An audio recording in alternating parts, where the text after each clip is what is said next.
Hey, it's Tony Bruschi, and this is our week in review over the weekend, taking a look back at some of the most compelling conversations and stories that we've covered for you of the last week. Brand new episodes back Monday morning, bright and early, 5 a.m.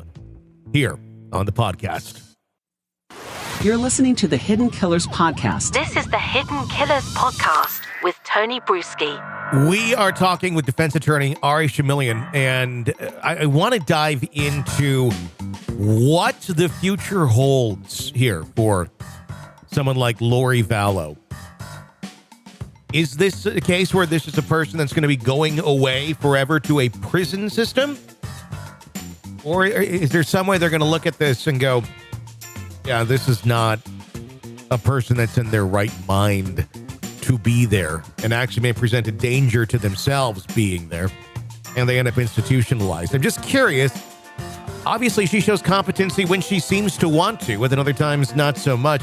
Ari, what does the future hold for Lori? You know, there's a realm of possibilities of what could go down. At least for now, her maximum exposure is life without the possibility of any type of parole, obviously. If there's other issues such as mental health issues when she gets transported into jail, they could definitely put her into some type of facility to address those mental health issues. But up until this point, it seems like she's been pretty competent in aiding her defense. So I would find it unlikely that she gets transferred into some type of mental health institution. I think she's going to be spending the rest of her life behind bars. Seeing what we saw here with her trial and the way that everything played out, and the defense not really having much of a defense other than just on cross, what does it mean for Chad's trial that's yet to be have a date announced? It's going to be heavy, right? If she goes down, then more than likely Chad is going to go down for the same crimes. Chad seems to be heavier in this case than Lori. And by heavier, I mean more culpable. He sends text messages like, oh, you know, I shot the raccoon and I buried it. Yeah. And all of a sudden they find two bodies in his backyard of his property, with one of the children, Tylee, being dismembered and burned in a fire pit.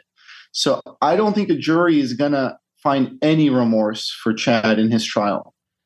Do you think these two still believe their nonsense? I mean, it's a different question probably for each of them. And I do question if Chad ever believed any of it to begin with.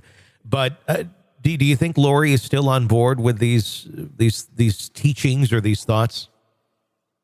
I think so. I think she's a devout believer in what Chad was writing about, and she genuinely believed that the world is coming to some type of end and her children were these zombies, right? Mm-hmm. What other explanation besides the money portion of it is there for wanting to kill two children? It's crazy. Do you think Chad believed it at all, or was this something where he found an in that worked for communicating with women and the outside world?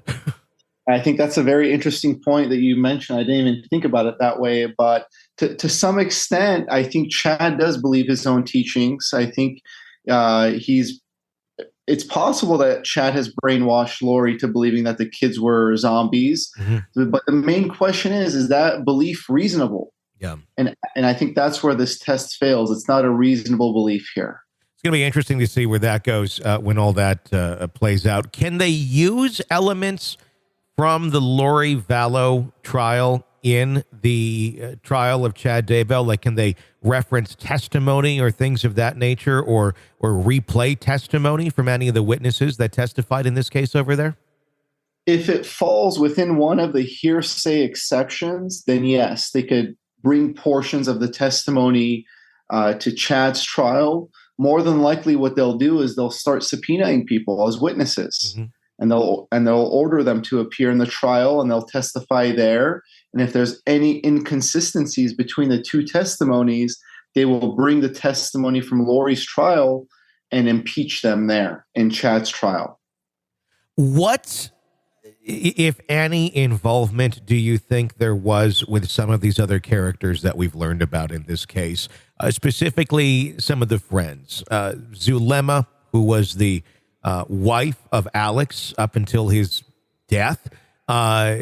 there seems to be some interesting correspondence between her and Lori and Chad, and possibly even some of the others as well. Do you think any of them are going to be held accountable or culpable for their role in any of this as time goes on and they look into it further? I think depending on how these two trials go, we'll see if more parties go down. There's definitely weird things that have been going down in this family with random people all of a sudden dying and people going missing. So it's within the realm of possibility that they're going to be held accountable also.